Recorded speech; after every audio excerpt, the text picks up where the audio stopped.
Hi, so this is about sociocultural theory.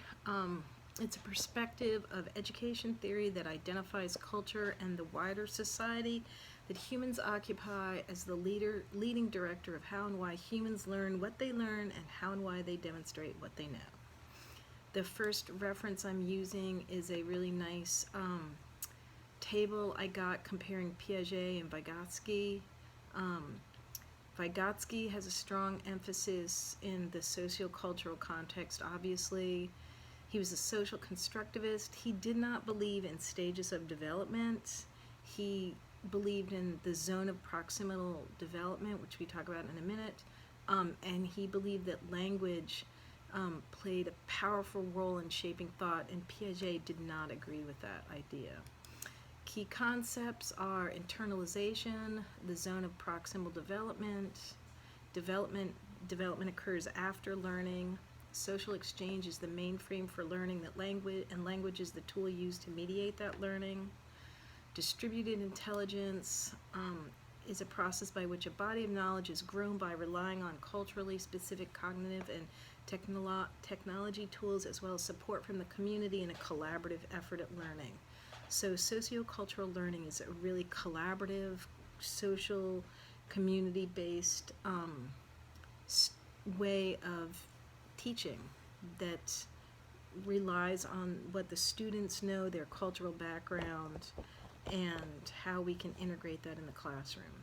Teaching tools are scaffolding, mentoring, observation and assessment, and inquiry and action. Scaffolding is breaking the task down into smaller bits, teaching a lesson at a time to build upon itself. It can also be used in a group where you split different activities up. That's also another method of scaffolding.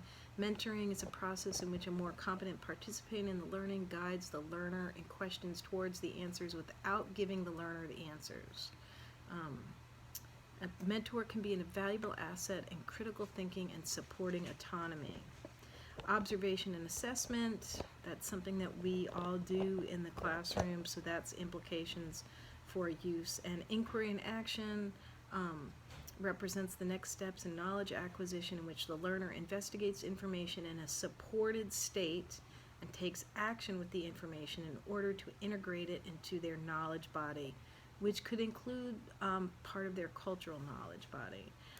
I used, my second reference is a nice, very simplistic graphic of how the zone of proximal development works. In the middle, you've got this independent stage or this independent thing where a person can do it by himself. Then the next level is that he can do it with some help, that's instructional. And then I can't do these even with help, that would be a frustration stage of learning, so we don't go there. I like this simple display because this is what my sociocultural learning style is used to. Not a lot of complicated gifts, lots of information coming at me is very difficult for me to absorb. Simple gifts, stuff like that, are better for my students as well. I used two scholarly articles for this. One is the applications of Vygotsky's sociocultural approach for teachers' professional development, and the second one is using sociocultural theory to guide teachers' use and integration of instructional technology into professional development schools. The first article talks about the importance of using this type of teaching or this type of learning theory when we teach teachers. It's really important, I think, to teach teachers the same way that we teach students, using the same steps, using the same tools. That way the information is really integrated into our learning and into our teaching styles. It's a way for us to culturally connect with our students because we are then learning the same way. And I thought the article had a lot of really interesting information in it that definitely connects Vygotsky's theory to this idea of professional development. The second academic article has information about two different schools that use this approach. the sociocultural theory to drive their teaching. One is the first school uses it to understand how to integrate technology into the classroom, and the second school does basically an internship program where they're taking their students who are immersed in medical learning, they put them over into the hospital in order to carry over their culture, the learning that they've used, into a community where it's more appropriate, so the learning can be more heavily supported.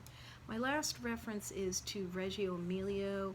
This is an Italian approach to teaching, and it's based on the concept that we're all connected to each other, and as such, culture plays an inherent role in influencing education.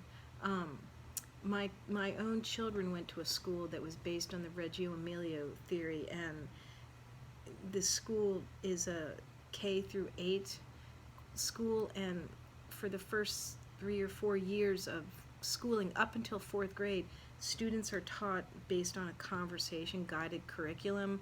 So they've got a curriculum, but the teacher just starts talking to the students about it, and the students respond from their cultural backgrounds, from what they've using their schema, their prior knowledge, and this is how they integrate academics into the classroom.